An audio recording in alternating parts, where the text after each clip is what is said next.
तो चलिए हम एड्स के बारे में, आप लोगों को पता ही है एड्स के बारे में क्या होता है। एड्स आपको यहाँ पर दिखाई दे रहा है क्या है एड्स। एड्स मीन्स मतलब क्या होता है, एक फुल फॉर्म इसकी क्या है, एक्वायर्ड इम्यूनो डेफिशिएंसी सिंड्रोम है। ये आपको पता है जनरली, अगर जो आदमी को नहीं पता है इसके बारे में अवेयरनेस होना चाहिए।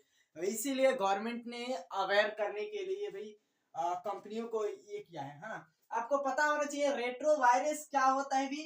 रेट्रो वायरस ये फैलता है। रेट्रो वायरस क्या है, एक सिंगल स्टैंडर्ड आरएनए वाला क्या है, इसकी जेनेटिक मटेरियल तो आरएनए ही होती है, लेकिन सिंगल स्टैंडर्ड होती है। क्या होती है, एक रजकी होती है। ये सिंगल स्टैंडर्ड इसी को बोला जाता है, सिंगल स्टैंडर्ड आरएनए होती है। आपको इतना पता हो गया। और ये क्या होता है, एचआईवी इम्यूनो डेफिशिएंसी वायरस बोला जाता है। ह्यूमन इम्यूनो डेफिशिएंसी वायरस आपको पता है कि एचआईवी के नाम से भी क्या है, प्रचलित है।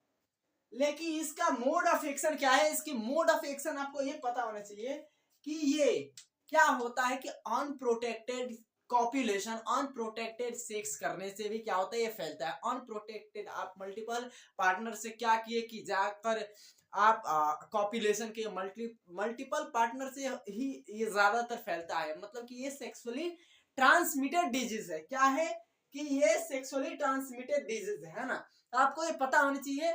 और आपको जब भी ऐसे कॉपुलेशन करना है तो आपको बैरियर यूज करना चाहिए। बैरियर जैसे कंडोम की यूज करने चाहिए, तो आपको ये पता होना चाहिए।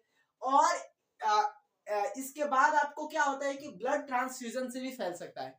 कि आपको ब्लड ट्रांसफ्यूजन जब होता है तो उससे इफेक्टेड ब्लड होते हैं, और जिस पर्सन को होता है वैसे अगर ब्लड आपको ये कर दिया जाए, ट्रांसफ्यूजन कर दिया जाए, तो आपको हो सकता है।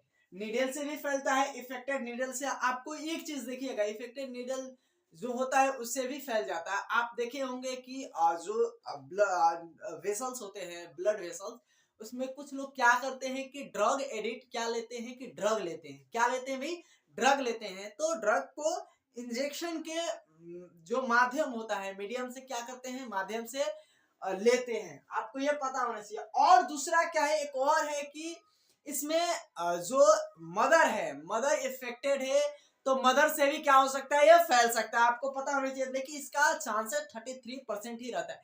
और फर्स्ट रिपोर्ट कब किया गया था एड्स, तो आपको 1981 में क्या किया गया था, रिपोर्ट किया गया था। पहली बार रिपोर्ट किया गया था। आपको एंड सारा चीज समझ में आ गया। और आपको ये है कि इसका कोई क्योर नहीं है।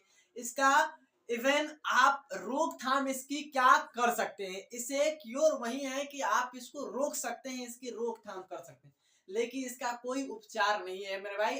आप इससे आप सतर्क रहिए। आपको गवर्नमेंट आपको क्या कर रही है, गवर्नमेंट आपको अवेयर कर रही है भाई, इससे अवेयर हो जाइए, है ना। तो आपको ध्यान देना है और समझना है इसको बढ़िया तरीके से। समझ में आ रहा है, तो आप लोग बढ़िया तरीके से इसको याद रखिएगा कि इसके कोई क्योर नहीं है। आपको वही क्योर है, अगर आप कॉपुलेशन कर रहे हैं तो आप क्या करिए, बैरियर का यूज कर लीजिए, उससे कोई दिक्कत नहीं होगा। तो चलिए मिलते हैं नेक्स्ट वीडियो में।